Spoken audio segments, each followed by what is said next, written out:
An intelligent activist, liberator, and educator, Dr. Larry Little is an individual who has overcome all challenges and defeated all odds to become a strong man of great character and profound leadership.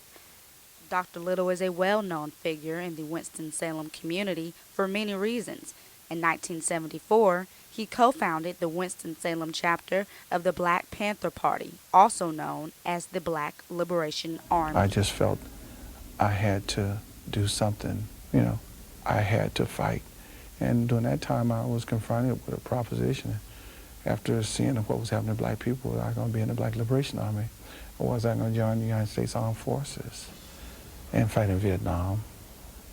And I was confronted. I said, look, I'm going to have to be in the Black Liberation Army. If I got to die, let me die right here in America. He also served on the Winston-Salem City Council, but what he is probably most noted for is his nearly two-decade fight for the freedom of a wrongly convicted black man. Darrell Hunt was charged and convicted in the 1984 rape and murder of a woman named Deborah Sykes. Because Dr. Little had faith in Hunt and strong beliefs in his innocence, Dr. Little pushed for Hunt's release from jail. Ready to do more better because I'm not letting Darrell go without another fight. Has always been concerned that the welfare program encouraged welfare dependence and a culture of poverty. What's a cultural poverty, Ricardo? Dr. Little said that everybody should know that the poverty rate is increasing. And that poverty rate is going to be consistent as long as jobs are leaving the inner cities. One of the things that we pointed out in the past, in the beginning of the 19th and 20th century, the economy in the inner cities outgrew all other aspects of the geographical areas. However, now jobs have left the inner city.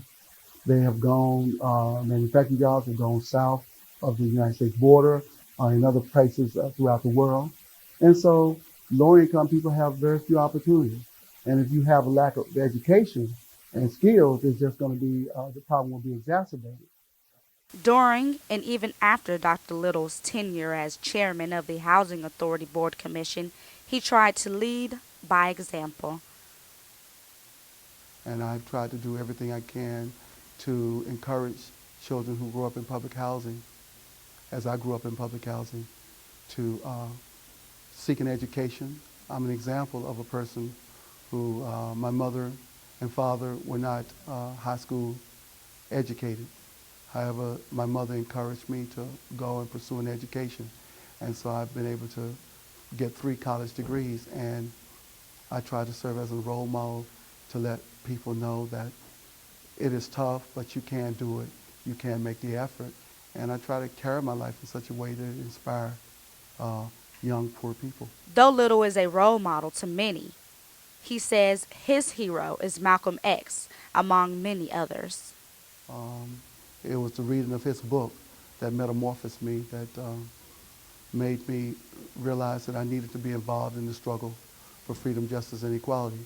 There are a lot of other people that I admire, like my comrades who were in the Black Panther Party, people like Fred Hampton, George Jackson.